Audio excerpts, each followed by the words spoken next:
प्रश्नावली 1.2 का आज पहला प्रश्न हल करेंगे। यह प्रश्न है, निम्नलिखित संख्याओं को अभाज्य गुणनखंडों के गुणनफल के रूप में व्यक्त कीजिए। इसमें ये संख्याएं दी गई हैं। पहला सवाल इसका है 140, दूसरा है 156, तीसरा है 3825, चौथा है 5005 और पांचवा है 7429। इन सभी सवालों को हम अभाज्य गुणनखंडों के गुणनफल के रूप में व्यक्त करेंगे। चलिए अब हम हल करते हैं इसका पहला प्रश्न। पहला सवाल हल करेंगे 140 है। 140 के हम अभाज्य गुणनखंड पहले निकाल लेते हैं। इसमें देखिए क्या है, गुणनखंड जो है वृक्ष विधि से निकालने हैं। गुणनखंड वृक्ष विधि से, वृक्ष विधि से गुणनखंड वृक्ष विधि से ज्ञात करेंगे। यहाँ पर लिखा जाएगा 140। यहाँ पर इस तरह से लाइनें खींची जाएंगी। यहाँ पर 2 से विभाजित करेंगे। 2 सत्ते 14, 70 आ गया। अब 70 को हम 2 से विभाजित करेंगे, 2 से काटेंगे तो इधर 35 आ जाएगा। 35 2 से नहीं कटता है।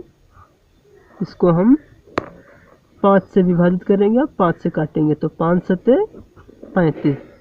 7 हमको मिला। 7 एक स्वयं अभाज्य संख्या है। अब हम इधर लिख लेते हैं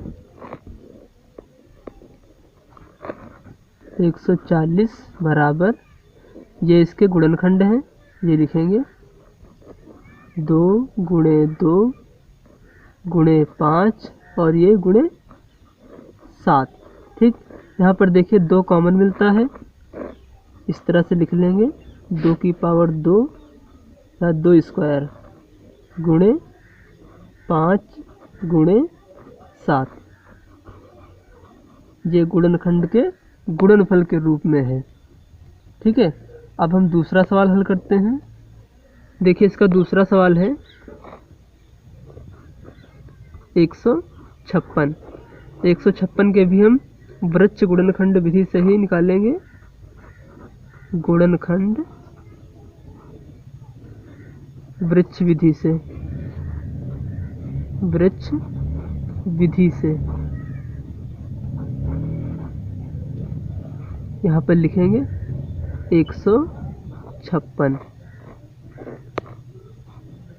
ये लाइनें इस तरह से खींचा, 2 से काटेंगे, 2 सत्ते 14 और ये 2 अठे 16, 78 मिला हमको। 78 को विभाजित करेंगे 2 से, 2 3 6, 2 9 18, 39 आ गया। अब 39 जो है 2 से नहीं कटेगा, 3 से काटेंगे, 3 एकम 3 और ये 3 तिहाई 9, 13 मिला हमको यहाँ पर। तो 13 जो है खुद एक अभाज्य संख्या है, इसलिए यहीं पर रोक देते हैं। इधर लिख लेंगे 156 के सभी गुणनखंड, ये इसके गुणनखंड हैं। 2 गुणे 2 गुणे 3 गुणे 13 गुणनफल के रूप में लिखेंगे। यहाँ पर 2 बार है, इस तरह से लिख लेंगे 2 स्क्वायर गुणे 3 गुणे 13। ये गुणनफल के रूप में आ गया।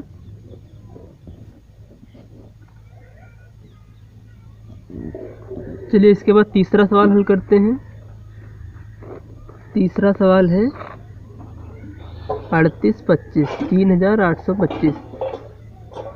इधर लिख लेते हैं 3825। गुणनखंड वृक्ष विधि का ही प्रयोग किया जाएगा। यहाँ पर 3825 2 से नहीं कटेगी संख्या। अब हम इसे 3 से काटेंगे तो 3 कम 3, 3 चक्कू 12 और इधर 3 सत्ते 21, 3 पचे 15, 1275 आ गया। और 1275 को हम 3 से ही विभाजित करेंगे। यहाँ पर 3 लिखेंगे, 3 चक्कू 12, 3 दूना 6 और ये 3 पचे 15, 425 आ गया। 425 यह संख्या 3 से नहीं विभाजित हो रही है, इसलिए हम इसे 5 से विभाजित करते हैं। यहाँ पर 5, 5 बटे 40 और ये 5 25, 85 है। 85 को भी हम 5 से विभाजित करेंगे। 5 कम 5 और ये 5 सत्ते 35, यहाँ पर 17 आ गया। 17 एक स्वयं अभाज्य संख्या है, इधर लिख लेते हैं। 38, 25 बराबर इसके गुणनखंड लिखेंगे 3 गुणे 3 गुणे 5 गुणे 5 गुणे 17। यहाँ पर 3 कॉमन है, 3 ले लेते हैं। स्क्वायर गुणे 5 कॉमन है, 5 ले लेते हैं और गुणे 17। ये हमारा आंसर है। अगला सवाल चौथा हल करते हैं। चौथा सवाल है इसका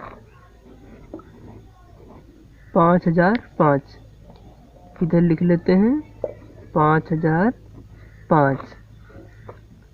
गुणनखंड वृक्ष विधि से निकालेंगे।